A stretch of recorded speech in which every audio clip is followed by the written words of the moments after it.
ये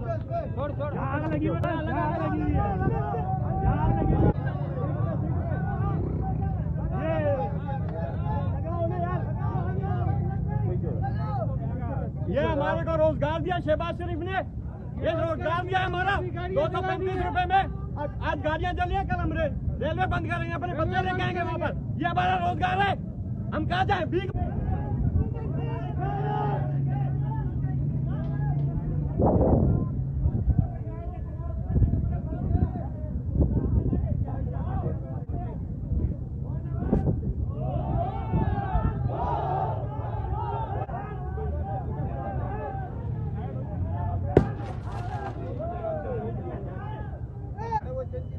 रोजी है बच्चों की, जो हमारे रोड पे लेके आए हमें।